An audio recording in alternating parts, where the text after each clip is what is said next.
That's right, I'm gonna make you a better Brig player, and by the end of this, you'll know how to think like a top 500, so that one day you'll be able to play like one. Now, playing Brig can be tons of fun, but it can also be a multitasking nightmare. I gotta pack my Genji and trigger my Inspire. Aw, dang it. Now I gotta join voice chat and tell my other support to get off of Mercy, man. I already chose main support. So to make sure you don't lose your mind trying to play this hero correctly, I am going to teach you how to actually play Brig like a top 500. And I've got the shiny rank to prove that you should listen to me. First up, the most important piece of advice I can give to you or any player is that you can rank up.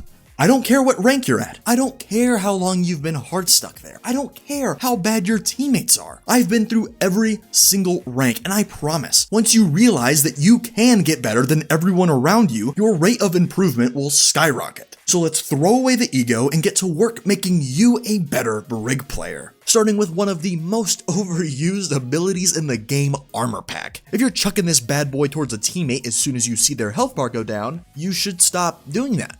Topping people off is for your Inspire to worry about, and we'll get to that later. Simple things like packing somebody should actually have thought behind it. Can they live without a pack? Will they get more value with one? Are they even in danger? Do they even deserve my healing after the things they said in text chat earlier? The less packs you waste on people who don't need them, the more value you'll provide to your team. So unless somebody's critical, please do not use your packs on autopilot. Or any of your abilities for that matter. Prepare yourself, I'm about to blow your mind. Increasing your healing does not matter, it's about getting value. If lots of heals meant high value, then every Mercy and Moira one-trick would be champion by now. I shudder at the thought. Ever hear the phrase, stats don't matter? Well, yeah, that's because they don't.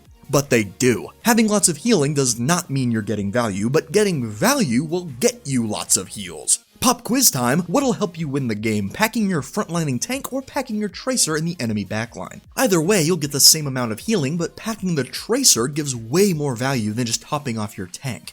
In a perfect world, your packs would be best used on mobile DPS as they're engaging, since packing an Echo jumping into the enemy team or a Tracer blinking around is way easier for you to do, compared to your poor BAP who's gotta hit a sick clip just to get them to full health. Now this is especially true when you use the Quick Fix perk, as it is literally built to help squishies. And the most important thing for packs is that you need to have one saved at all times for this magical thing called peeling. Peeling somebody just means you're trying to help somebody survive, like packing an Ashe getting dove or jumping on a Tracer that's harassing a teammate. Hey, my Ana might get curb stomped by an enemy dive soon, so I guess I'll keep a pack for her. Bam! You just won a team fight because you packed Ana when she got dove, saved her life, and then won the game. It's crazy how that works. Thinking ahead on not just Brig, but any hero is extremely important. But this whole thinking thing can get pretty complicated. But you want to know what isn't complicated?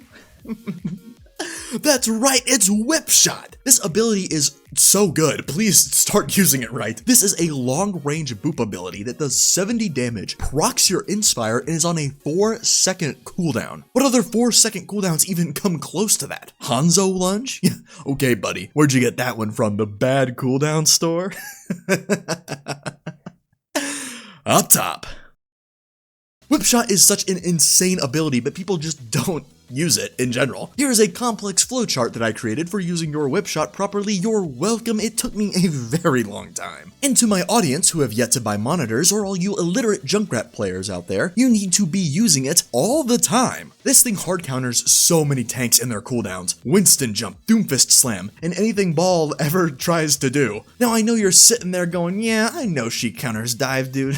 I'm outta here. Well, guess what, you silly little fella? She counters rush comps too. Ramatra sprinting towards your Hanzo, about to beat him to death. Whip him away. Junker Queen, about to hit a fat axe on your team. Boop her back. Whipping a JQ after she shouts, or a Hog after he hooks a teammate to mess up his shot, can win you team fights. Yeah, that's right, a 4-second cooldown can win you team fights. Remember the last time Lunge did that? And if you're bad at using Whip Shot, or even just okay at it, all you gotta do to get better is play 2 games of Overwatch. I know, a truly monumental task. For your first game, spam Whip Shot off cooldown, don't even worry about the enemy. Just use it as soon as you get it to trigger trigger your Inspire. And we'll get to Inspire later, man, okay? Stop asking about it, we'll get there. For the second game, focus really hard on using Whip Shot to make the enemy tank's miserable life a whole lot worse. Track their cooldowns and whip them away every time they try to have any form of fun. Your purpose is to keep those tank Q times instant by making them all give up on what little hope they had left to have fun in this game. And once you know the two ways to use it, you'll be able to use it for both things at once. You thought you were using Whip Shot wrong? Boy, you're in for a treat. Bash and Shield, not in that order. Brig's kinda tanky, but people see the shield and think, yeah, I'm gonna go in my brains out. I've got a shield to protect me. You know what you call a pushed up Brig with a broken shield? That's right, dead. Blocking damage should not be your priority. Your shield doesn't exist just so you can break it. Just like with healing, raising the number doesn't get value, but getting value raises the number. What is this? Some kind of important theme to remember throughout the video or something? What the heck? Blocking random damage is great and all, but you need to have purpose behind it. Why are you holding your shield up? What cooldown are you even trying to block? Why are you still on Mercy, dude? I told you to swap off like 5 minutes ago. Unlike supports who die when they try to move, as Brig you can use your shield to rotate to a new position for free. If a Zen tried to float across a dangerous choke, he'd get atomized. Compare that to a Brig who does the same thing, but just ends up with a lower health shield instead of getting sent back to spawn. And whatever you do, do not let your shield break. You should be using Bash for mobility 90% of the time. If you're in danger or about to take some pretty damaging damage, Bash to safety first, then try to block the damage. This is also why the Barrier Restoration perk just isn't as good as the other one, because you should be using your shield bash for escaping heavy spam, and then using your shield to block cooldowns. Now instead of being reactive and constantly running away with Bash like the little coward that you are, be proactive with it. Start the fight pushed up with your tank, hit the enemy to trigger Inspire, and just bash to safety. It's the classic hit and run technique. This works especially well against tanks that will incinerate you as soon as you get too close. Hit them, and then run. This keeps your Inspire triggered, and more importantly, it keeps you alive. The faster you do your little dance, the less time the enemy will have to react. And if you do it right, you'll have gotten out of danger and triggered Inspire before the enemy can even process the pixels that just moved across their screen. Speaking of Inspire, the most important part of Brig's kit. It's a Lucio healing aura, except, 3 times the size. That's right, Brig heals in the same radius that Diva Bomb does damage. And Inspire is triggered by every ability, which is why you should always be spamming Whip Shot and always be hitting and running. Every time you trigger it, it heals everyone inside the radius of a Diva Bomb, including you, for 15 health per second for 4 seconds. And I know you're sitting there doing the math, it can't possibly be that much healing. I mean, 15 health per second for 4 seconds.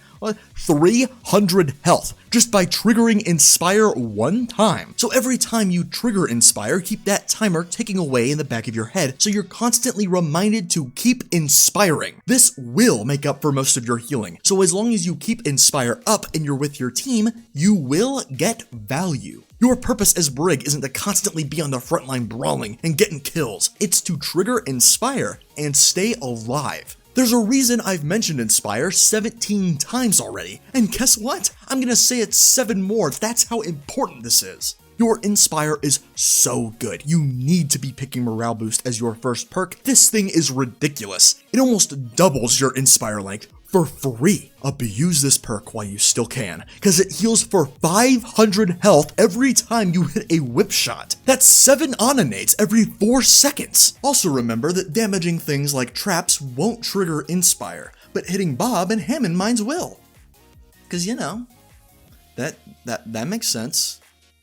Did somebody say positioning? Well, that's too bad. Check the timeline, Buster, it's positioning time. Yeah, I know we skipped her ultimate, okay, dude, calm down, we'll get to it. Now, your positioning should change a little depending on if you're attacking or defending, but your job stays the same. Enable, disable, and inspire. I cannot say this enough. Never stop inspiring. I don't care how uninspired you are. Get in there and hurt people. The basic way to position yourself in general involves just 3 things to remember. Staying near a teammate, to enable them, staying close enough to the enemy to trigger Inspire, and playing within bash distance of your other support to peel for them. Now, of course, there will be variation to this that we'll get to in a sec, but for the most part, you should use this as a basis for good positioning and go from there. And I know I said to use Shield Bash for disengaging, but if someone's out of position, especially when you're on attack or with your team, go kill them.